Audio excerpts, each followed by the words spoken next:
Hello दोस्तों, कैसे हो आप। तो दोस्तों, आज का हमारा टॉपिक है मुगल बादशाह अकबर द्वारा बनाई गई कुछ महत्वपूर्ण इमारतों के बारे में। एक शॉर्ट ट्रिक के माध्यम से इसको देखते हैं और इनसे जितने भी क्वेश्चन बनते हैं उनके बारे में डिस्कस करते हैं। तो चलिए शुरुआत करते हैं। वो शॉर्ट ट्रिक मैंने बोर्ड पर लिख रखी है। वो शॉर्ट ट्रिक क्या है कि लाहौर की जोधा ने हुमायूं को फतेहपुर में पंच मारकर बुलंद किया। और इस शॉर्ट ट्रिक के माध्यम से अब हम देखते हैं इनसे कितने क्वेश्चन बनते हैं। चलिए देखते हैं। अब इस लाहौर से हमें रिलेट करना है, हमें याद रखना है लाहौर का किला। लाहौर से हमें याद रखना है लाहौर का किला। इसके बाद इस चीज का हमें कोई भी रोल नहीं लेना, हमें इसका कोई अर्थ नहीं लेना है। नंबर आता है जोधा का, तो जोधा से हमें याद करना है जोधाबाई का महल। इसके बाद आगे देखते हैं, ने का भी कोई अर्थ नहीं है। आगे बढ़ते हैं हुमायूं, तो हुमायूं से बनता है हुमायूं का मकबरा।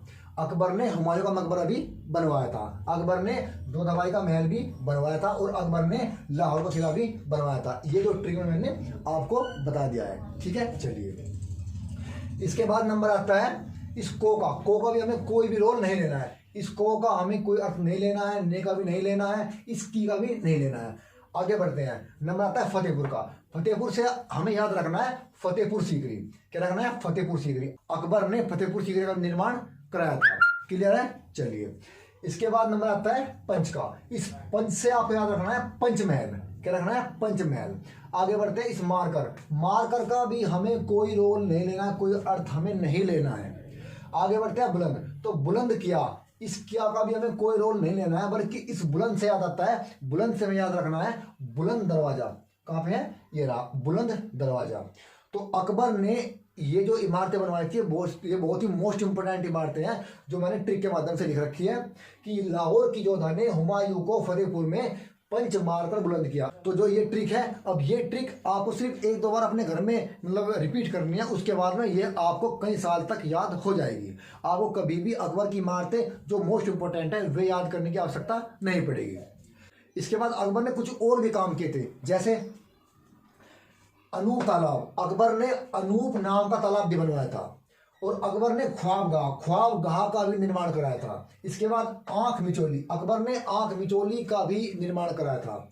जहांगीरी महल, अकबर ने जहांगीरी महल का भी निर्माण कराया था। इसके बाद तुर्की सुल्ताना की कोठी का निर्माण भी अकबर ने कराया था। पेपर में आ सकता है कि बताइए तुर्की सुल्ताना की कोठी का निर्माण किसने कराया था, तो सही आंसर है अकबर ने।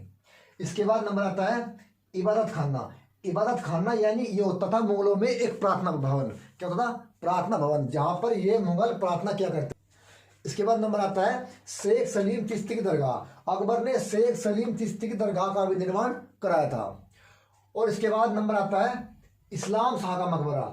शेख सलीम चिश्ती के बेटे थे इस्लाम शाह, अकबर ने इस्लाम शाह के मकबरे का भी निर्माण कराया था। शेख सलीम चिश्ती से एक क्वेश्चन याद आता है कि जोधा बेगम और अकबर ने इनकी दरगाह पर माथा रखा था, तो तब जाके पैदा हुए थे जहांगीर, और जहांगीर के बचपन का नाम था सलीम यानी शेखू बाबा। मनसबदारी प्रथा, अकबर ने मनसबदारी प्रथा की भी शुरुआत की थी, और मनसबदारी प्रथा एक प्रकार का ये एक वेतन था। क्या था? वेतन था। तो अकबर अपने मंत्रियों को इससे वेतन दिया करता था। अकबर का पूरा नाम जो मैंने आपको बताया भी है, शहंशाह हिंद, जिल्ले इलाही, नूर ए वजरिया, बादशाह सलामत, बदरुद्दीन जलालुद्दीन अब्दुल फतेह मोहम्मद अकबर। नाम को मैं एक बार और रिपीट कर रहा हूं, शहंशाह हिंद, जिल्ले इलाही, नूर ए वजरिया, बादशाह सलामत, बदरुद्दीन जलालुद्दीन अब्दुल फतेह मोहम्मद अकबर। ये नाम था अकबर का।